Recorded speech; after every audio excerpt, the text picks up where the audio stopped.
Welcome. Today we are diving into a truth that will transform your life. God wants you to be financially stable and He wants you to be financially literate. That's right. God is not just concerned with your soul, your spirit, or your eternity. He also cares about your present, your provision, your financial well-being. He wants you to prosper, to steward wisely, and to break free from the bondage of debt and poverty. Today we'll explore biblical principles, powerful examples, and divine instructions that show why financial freedom is not just a good idea, it's a God idea. Let's begin with the foundational truth. God is holistic. He doesn't divide your spiritual life from your financial life. He sees it all. He's involved in all. 3 John 1:2 says, "Beloved, I pray that you may prosper in all things and be in health, just as your soul prospers." Prosperity in all things that includes your finances. God doesn't want you to live in anxiety over bills, in fear of emergencies, or in constant lack. He wants you to live in freedom. Just as He wants your soul saved, He wants your money managed. Let's talk about stewardship, the ability to manage what you've been given. Luke 16:10-11.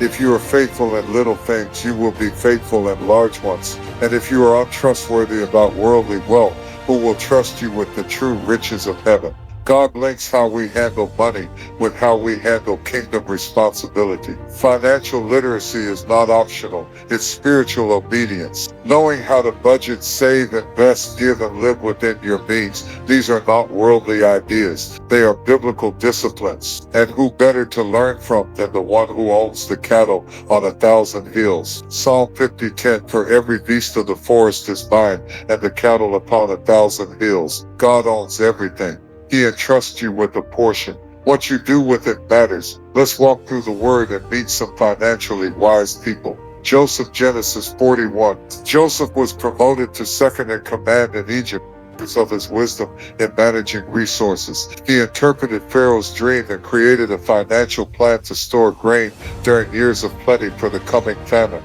Genesis 41:33-36. Let Pharaoh look for a discerning and wise man and put him in charge of the land of Egypt. Financial planning saved a nation. That's not just literacy, that's divine strategy.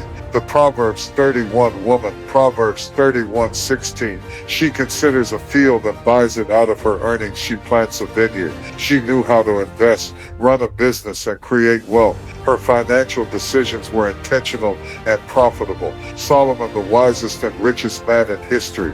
His wealth came because he asked God for wisdom, not riches, and God gave him both. 1 Kings 3:13. Moreover, I will give you what you have not asked for, both wealth and honor. Wisdom is the foundation. Financial literacy flows from godly wisdom. God hates systems that oppress the poor. He doesn't celebrate lack. He redeems from it. Proverbs 22:7. The rich rule over the poor, and the borrower is slave to the lender. Debt is not your destiny. You were not born to be enslaved by credit cards, payday loans, or generational poverty. You were created to lend and not borrow. Deuteronomy 28:12.